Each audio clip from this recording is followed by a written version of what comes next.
বন্ধুরা, চলে এলাম তোমাদের সঙ্গে আবার একটি নতুন ভূতের গল্প নিয়ে। তো আজকের ভূতের গল্পটি একটু রোমাঞ্চকরক। সব ভূতের গল্পই রোমাঞ্চকরক হয়, একটা থ্রিল টাইপের ভাব আসে। তেমনি আজকের গল্পটিও ঠিক সেই রকমই থ্রিল একটা ভাব আসবে। তো চলো গল্প শুরু করা যাক। অনির্বাণ তো তাড়াতাড়ি ট্রেনে চেপে বসলো। ও কলকাতায় রিপ্রেজেন্টেটিভের কাজ করে, তো ছুটি ছোটা কমই পায়। যখন পায় তখন 3-4 দিনকার ছুটি নিয়েই একবারে গ্রামের বাড়িতে আসে। দিয়ে ময়ূর ঝর্ণার দিকে রওনা দিল। ওর গ্রামের বাড়ি হচ্ছে ময়ূর ঝর্ণা। তো গ্রামটির নামও যেরকম, গ্রামটি দেখতেও সেরকম। তো অনির্বাণ ট্রেনের পাশে উইন্ডো সিট পেয়েছে, মানে উইন্ডো সিট পাওয়া মানে বিরাট বড় ব্যাপার। প্রাকৃতিক সৌন্দর্য দেখতে দেখতে যাচ্ছে অনির্বাণ। অনির্বাণ ছোটবেলাকার কথা মনে পড়ছে, তার মা বাবার সাথে সে মেলায় যেত, তার বন্ধুদের সাথে যেত, মানে বিভিন্ন রকম শৈশবকালের কথা সে মনে মনে ভেবেই চলেছে। আর মনে মনে হাসছে, যা সেই দিনগুলি কি ছিল। তো সেটা প্রত্যেকেরই মনে থাকে। আমাদেরও 90 দশকের দিনগুলি খুব মিস করি। তো আজকে যতই জীবন আধুনিক হোক, কিন্তু পুরোনো জিনিস কোনোদিনই ভোলা যায় না। তো অনির্বাণও ভুলতে পারেনি। তো অনির্বাণের বাবা 2 বছর হলো একটি রোগে উনি নিহত হন। তো অনির্বাণ ওর মাকে বলেছিল, তুমি আমার সাথে শহরে চলো। অনির্বাণ একটা বড় বাড়ি ভাড়া করে থাকতো আর কি, একাই থাকতো, কোনো শেয়ারে থাকতো না। তো ওর মাকে বলেছিল, রূপা দেবীকে বলেছিল যে মা তুমি চলো আমার সাথে, চলো, তোমাকে এখানে থাকতে হবে না। তো রূপা দেবী বললেন, না না বাবা, এই গ্রামেই ঠিক আছে, গ্রামেই সব আত্মীয়রা থাকে। বললো যে না বাবা, আমি যাব না, তুই ভালোভাবে থাক, কিন্তু তুই কিন্তু সাবধানে থাকবি ভাই, আমি তো ওখানে যেতে পারবো না, তো তোর খেয়াল রাখার মতো কেউ নেই। আরও সম্বন্ধ দেখা চলছিল। তো সম্বন্ধ তো আর একবার এক চান্সে তো আর হয় না, দেখে শুনে করতে হয়, দুপক্ষরই মত থাকা চাই। তো এইভাবে সম্বন্ধ চলছিল। তো বললো যে ভালোভাবে থাকবি বাবা।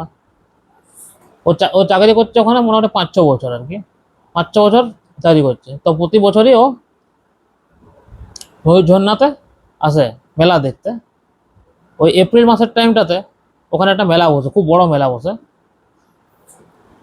তো এখনকার টাইমেও মেলা ক্রেজ কিন্তু কমেনি। কিন্তু যতই জীবন আধুনিক হোক, মেলা ছোটবেলা তো 90 দশকে মেলা ভালো লাগতো, এখনকার টাইমেও মানুষ মেলা ভালোবাসে, না হলে এত ভিড় করবে কেন।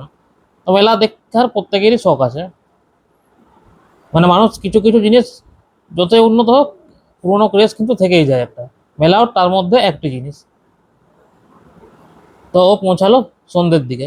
সন্ধ্যের দিকে ওখান থেকে একটা টোটো ধরে ওরে মাকে ফোন করে দিল একটা আর কি, যে মা তুমি কোথাও যাও না। মানে মা, ওর মা রূপা দেবী অনেক সময় পাশাপাশি কাকিমাদের বাড়িতে গল্প করতে চলে যায় চাবি দিয়ে। এবার ও ঘরে চলে আসবে, অনির্বাণ তখন দেবে ঘরে তালা দিয়া। তখন তো মুশকিলে পড়তে হবে তখন ওকে। অনির্বাণ ফোন করে দিল যে মা আমি আসছি, তুমি কোথাও যাও না। ও ঠিক আছে, তুই আয়, তারপর আমি বেরাবো।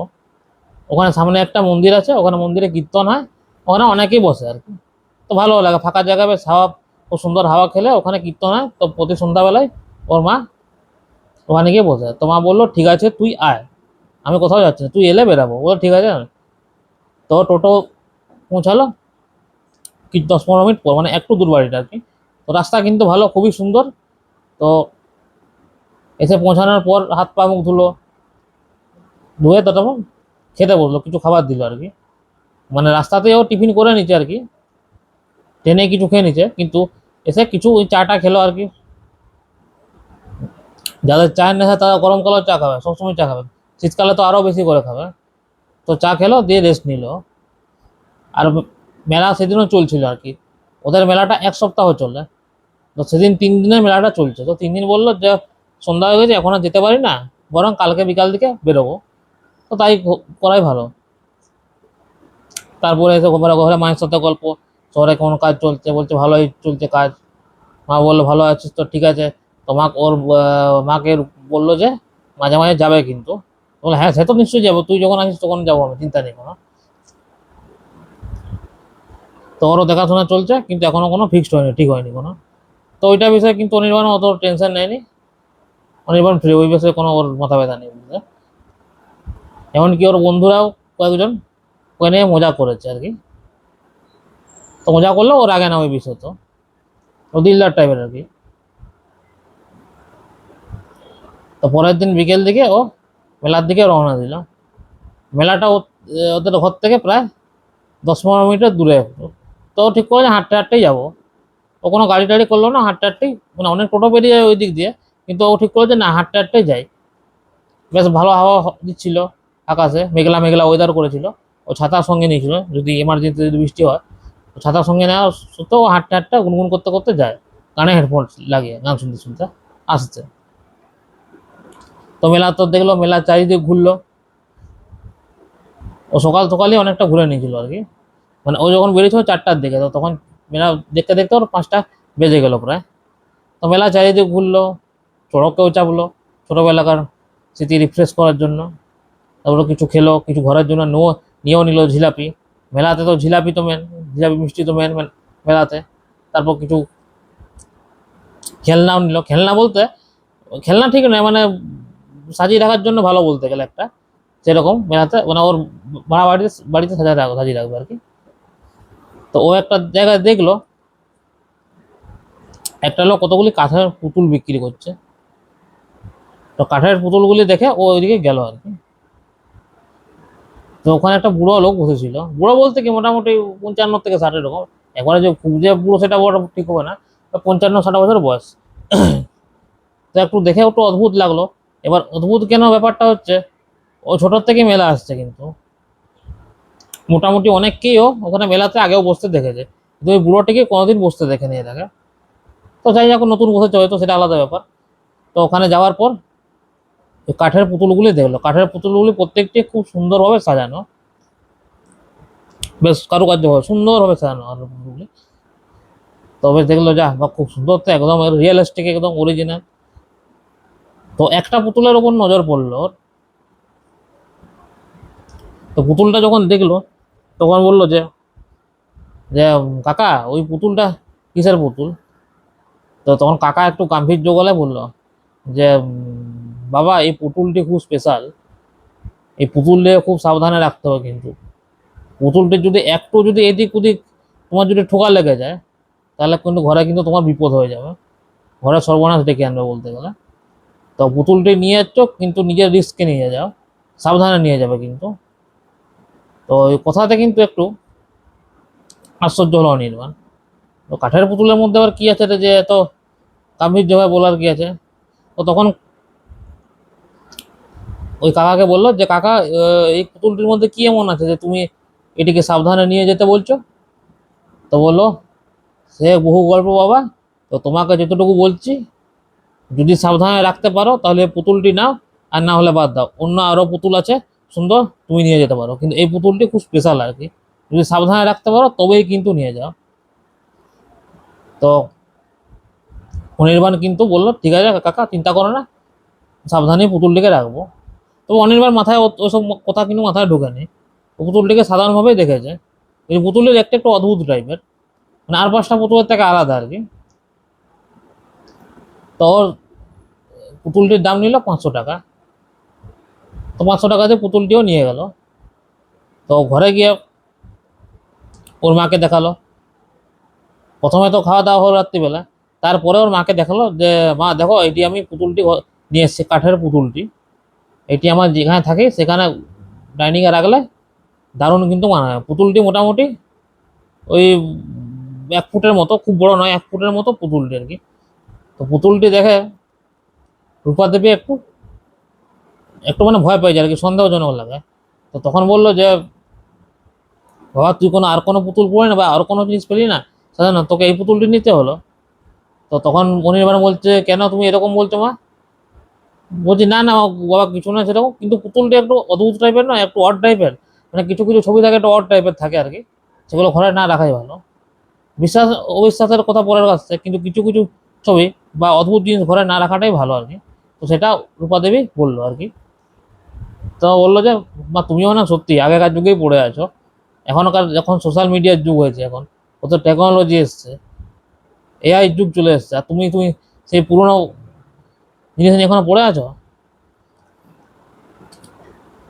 তো তখন বাদে বলো, তোরা শহরের ছেলে বুঝবি না ভাই, কিন্তু সাবধানে থাকিস বাবা, আমি তোকে বলে দিলাম। তো ও তোরা কান নিল না, মায়ের চিন্তার ব্যাপার, ততটা হয়তো বলে যে মা হয়তো চিন্তা করছে, ভয় হয়তো বলছে। তো বললো ঠিক আছে, চিন্তা করো না তুমি, আমি ভালোভাবেই রাখবো পুতুলটাকে। তো খাবার দাবার রাত্রে সারা হলো, পরের দিন ও সকালে একটা কাজ করছে, ফোনে একটা অনলাইনে কি একটা কাজ করছিল, সেই সময় হট করে ওর বন্ধু প্রীতমের ফোনটা রিং হয়ে উঠলো। প্রীতম ওর খুব ভালো বন্ধু ছিল, বেস্ট ফ্রেন্ড বলতে গেলে। আরো বন্ধু আছে, রাকেশ, তন্ময়, বিকাশ, রঞ্জন, এরা আরো বন্ধু আছে, কিন্তু প্রীতম তাদের মধ্যে বেস্ট বলতে গেলে। প্রীতম হঠাৎ ফোন করে বললো, বলে কি রে ভাই, কি খবর, কবে আসছিস? মানে ওরা ওদের এক কোম্পানিতে কাজ করে আর কি, সেই সূত্রে খুব ক্লোজ ফ্রেন্ড। তো বললো কি রে ভাই, কবে আসছিস? বলছে এই যে আসছি, আর 2-4 দিন দাঁড়া, 2 দিন পরেই আসছি। বলছে তুই না এত সন্ধ্যার আড্ডাটা জমে না ওখানে, তো ভাই আয় তাড়াতাড়ি। তো তখন প্রীতম বলে উঠছে, তখন অনির্বাণ বলে উঠছে, ভাই একটা যা জিনিস কিনেছে মেলার থেকে, দারুণ জিনিস পেয়েছি মেলার থেকে। তো বললো যে কি জিনিস রে ভাই? একটা দারুণ রকমের পুতুল, এই পুতুলটি বলতো তুই আগে কোনোদিনও দেখিসনি। তখন প্রীতম বললো যে কি পুতুল রে বাবা, তাহলে একবার দেখি তো, একবার ফোন করে। বললো যে এক কাজ কর, তুই ওই পুতুলটির ছবিটা আমাকে হোয়াটসঅ্যাপে পাঠা তুই আমাকে, আমি দেখবো পুতুলটি কিরকম। তো হোয়াটসঅ্যাপে ফোনটা কাটার পর অনির্বাণ ছবিটা ভালো জায়গায় রেখে লাইটের মধ্যে হোয়াটসঅ্যাপে ছবিটা তুলে পাঠালো প্রীতমকে। তো প্রীতম তো দেখলো, প্রীতম দেখা কিছুক্ষণ পরেই একটা ঝাঁজ করে উঠলো বুকে প্রীতমের। তারপরে প্রীতম ফোন করলো অনির্বাণকে। তো তখন অনির্বাণ বললো যে পুতুলটা কেমন রে, ভালো না, সুন্দর না? তো বললো থেকে ভালো ভালো বাদ দেওয়া আগে তুই বল, তুই পুতুলটা কোথেকে পেলি বল তুই একবার, এই পুতুলটা। বললো কেন, এই তো মেলায় একজন কাকা বিক্রি করছিলেন, উনি বললেন পুতুলটা খুব সুন্দর, ভালো, স্পেশাল, তো তুমি নিয়ে যেতে পারো, এটা 500 টাকা। তো কেন 500 টাকা কি কোনো বেশি দাম নিচ্ছে, ঠকিয়েছে কি আমাকে? তো বলছে না বাবা, ভাই দামের কথা নয়, ব্যাপারটা হচ্ছে অন্যরকম। আমি আমার মায়ের কাছ থেকে শুনেছি যে ওই এইরকম পুতুল ব্ল্যাক ম্যাজিকে কাজে লাগে নাকি। পুতুলটা দেখেই মনে হচ্ছে কোনো সাধারণ টাইপের পুতুল নয়। তবে পুতুলটা যতটা সম্ভব একটু সাবধানে রাখবে, পুতুলটা যেন একটু এচড় মানে এদিক ওদিক না হয়ে যায়, না, একটু সাবধানে রাখবি ভাই। নিয়ে যখন নিয়েছিস তখন তো ফেলে আসতে বলতে পারবো না তোকে, তো তুই এক কাজও সাবধানে রাখবি, মানে এদিক ওদিক ঠোকাঠুকি যেন না লাগে। বুঝে না, না এত সুন্দর পুতুল এবার কেউ ঠোকাঠুকি করে। তো প্রীতম বললো সাবধানে রাখবি ভাই, ঠিক আছে, তুই 2-3 দিন পরে আয়, তখন তোর সাথে কথা হবে ওখানে। তো ফোনটা কেটে দিল তারপর, সন্ধ্যা রাত্রিবেলা খুব অনেক রাত হয়েছিল, তো ঘুম ঘুম পাচ্ছিল। তো প্রীতম এই অনির্বাণ শুতে যাবে কি, ওর কথাটা হট করে একটা মাথায় বাজলো আর কি, ওই কাকার কথাটা, কাকাও কিন্তু সেম এই কথাটাই বলেছিল, যে পুতুলটা যেন আঁচড় না লাগে কোনো, আঁচড় লাগলে কিন্তু তোমার ক্ষতি হতে পারে। আর প্রীতমও সেই কথাটি বললো সে। তো একটু সন্দেহ হলো যে দুজনেই এক কথা কি করে বলতে পারে। তো সেটা কাকতালীয় হতে পারে, যে অনেক সময় দুজনেই একরকম বক্তব্য করে, কাকতালীয় ভাবে হতেই পারে, সেটা আশ্চর্যের জন্য কিছু না। তো 3-4 দিন হয়ে গেল, তারপরও কলকাতার দিকে রওনা দিল। কলকাতায় এসে ও একটা নিজের ডাইনিংয়ে, যেখানে ও কাজ টাজ করে আর কি, লেখা টেখা করে, সেখানে ও পুতুলটিকে রাখলো। পুতুলটি দেখতেও অদ্ভুত অনেকটা, একটা নর্মাল পুতুলের থেকে অনেকটা আলাদা দেখতে, আর অদ্ভুত টাইপের। পুতুলটা এর আগে কোনোদিনও দেখেনি এরকম, মানে কাঠের পুতুল। তো সুন্দর দিন ভালো যাচ্ছিল, কাজ হচ্ছিল, বন্ধুদের সাথে আড্ডা মেরে করে কাজের শেষে, কাজের ফাঁকে সবাই মিলে আড্ডা মারতো। তো টাকেশকে ব্যাপারটা জানায়, তো রাকেশ তো বললো একটু সাবধানে রাখবে ভাই। তখন অনির্বাণ বললো যে তোরা কি বকছিস ভাই, এখনকার যুগে তোরা এত শিক্ষিত ছেলে হয়ে কি উল্টো পাল্টা কথা বলছিস? বলছে দেখ ভাই, উল্টো পাল্টা কথা না, বিশ্বাসের উপর সব কিছু ভাই। তো যাই হোক, তুই পুতুলটিকে সাবধানে রাখবি কিন্তু। তো বললো ঠিক আছে। তো প্রীতম এতজন বলছে যখন, তখন প্রীতম একটু মনে একটু ভয় পেলো, যে এতজন তো ঢপ মারতে পারবে না, তো ইয়ার কেউ মারছে না, আর দেখে মনে হয় না ইয়ারকে মারতে পারে, ওরা কিন্তু সিরিয়াসলি ভাবে কথাটা বললো। তো প্রথমে বললো যে না, পুতুলটিকে একটু সাবধান জায়গায় রাখতে হবে, একটা সিকিউর জায়গায় রাখতে হবে, মানে দেখতেও যেন ভালো লাগে কিন্তু সিকিউর হয়, যেন হয়তো হাওয়া টাওয়া দিয়ে পড়ে গেল সেরকমটা যেন না হয়, বা হাতে লেগে পড়ে গেলো এমনটা জিনিস যেন না হয়। তো একটা জায়গায় ও রাখলো। তো একদিন প্রচন্ড ঝড় হওয়া শুরু হয়েছে।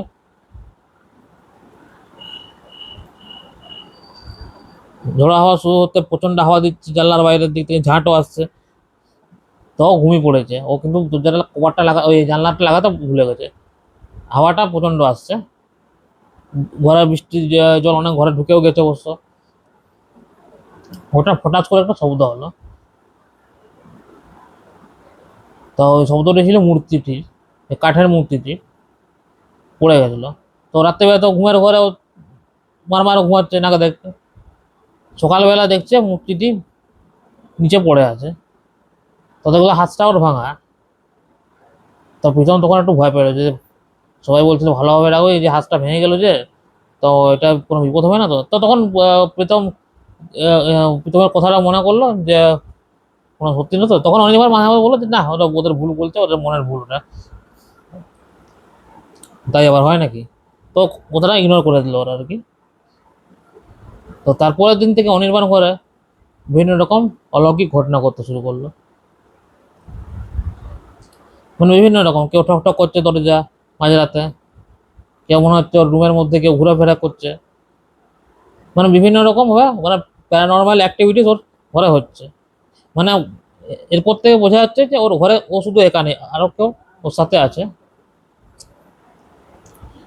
অনির্বাণ যেটা ইগনোর করেছিল সেটাই কিন্তু সত্যি হলো আর কি। অনির্বাণ তো মহা বিপদে পড়লো এবার। তো ও এক কাজ করলো, মাকে ফোন করলো, রূপা দেবীকে। তো রূপা দেবী বললো যে মা, আমার হাতে একটা খুব বড় ভুল হয়ে গেছে, তুমি ঠিকই বলেছিলে, আর ওই কাকাটাও ঠিক বলেছিল, বন্ধু প্রীতম আর রাকেশ বাকি বন্ধুরাও ঠিকই বলেছিল, ওই পুতুলটি যেন অক্ষত থাকে। তো একদিন হয়েছে কি, ঝড়ের রাতে পুতুলটি পড়ে পুতুলের হাঁসটি গেছে ভেঙে। তো তখন রূপা দেবী তো নিজের ছেলের এই বিপদ দেখে তো সঙ্গে সঙ্গে প্রচন্ড ভয় পেয়ে যান উনি, এটা স্বাভাবিক ভয় পাওয়াটা। তো বললো যে তুই চিন্তা করিস না, আমি পরের দিনই ট্রেনে আসছে, চিন্তা করিস না। আমি মন্দিরের পুরো যে পুরোহিত মশাই আছে ওনাকেও ডেকে আনছি আমি। তো উনি পরের দিনই রওনা দিয়ে দিলেন, সন্ধ্যার দিকে এলেন। তো দেখেই তো নিজের ছেলে দেখলো উস্কো খুস্কো অবস্থা, মানে কাজেও ঠিক মতো মন লাগছে না ওর। ঘরে এরকম একটা পরিস্থিতি হলে তো কাজের তো কারোর মন লাগে না। তো তখন রূপাদেবী খুব দুঃখ পায় ছেলের এই অবস্থা থেকে। আর রূপাদেবীর সাথে ওই গ্রামের ওই ময়ূরগঞ্জের এই ময়ূরঝন্নার ওই পুরোহিত মশাই এসেছিলেন, ছোটোর থেকেই দেখেছে আর কি অনির্বাণকে। তো ঘরটা ও পুতুলটা দেখে বললো, আর ঘরটা প্রথমে সার্চ করে দেখলেন, ঘরে বললেন উনি একটা নেগেটিভ এনার্জি কিন্তু ঘরের মধ্যে আছে একটা।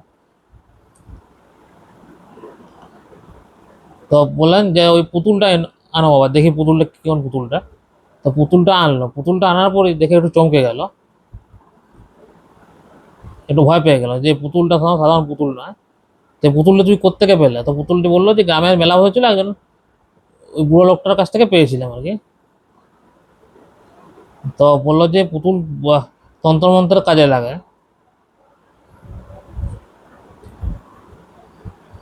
তো উনি কাজ করলেন, ওই ওই পুতুলটিকে উনি ওই ভাঙা হাত, যে হাতটি ভাঙা ছিল, ভাঙা হাতটির সময় বললো যে পুতুলটা আমি নিয়ে যাচ্ছি, পুতুলটি অনেক দূরে নিয়ে যাচ্ছি। তখন উনি এবার বললো যে ঠাকুরমশাই, আপনার যদি কোনো বিপদ হতে পারে, বলো আমার কোনো বিপদ হবে না, তুমি চিন্তা করো না, তুমি কিছু চিন্তা করো না, আমি নিয়ে যাচ্ছি। এমন আমি অনেক দূরে গিয়ে এমন একটা জায়গায় রেখে রেখে দিয়ে আসছি বা পুঁতে দিয়ে আসছি, যেখানে কেউ যেন আর ওই পুতুলটাকে না পায় আর কি। ওর দিয়ে জঙ্গলের মাঝে একটা গভীর জায়গায় গর্ত করে ওখানে পুতুলটিকে পুঁতে দেয় হাত সময়। তো তারপর থেকে অনির্বাণের ঘরে সবকিছু নর্মাল হয়ে যায়, আর কোনো প্যারানর্মাল অ্যাক্টিভিটিস দেখা যায় না, মানে তার লাইফটা ভালোভাবেই কাটে। তারপর তারপর থেকে অনির্বাণ কোনো জিনিসকে ও হেলা করতে শুরু করলো না, যে গুরুজনেরা বলছে যে পিয়ারকে মেরে উড়িয়ে দিলাম, এটা কোনটা কিন্তু করতে কোনোদিনই ও আর করলো না। তো বন্ধুরা, আজকের গল্পটি কেমন লাগলো তোমরা কিন্তু কমেন্ট করে অবশ্যই জানাবে।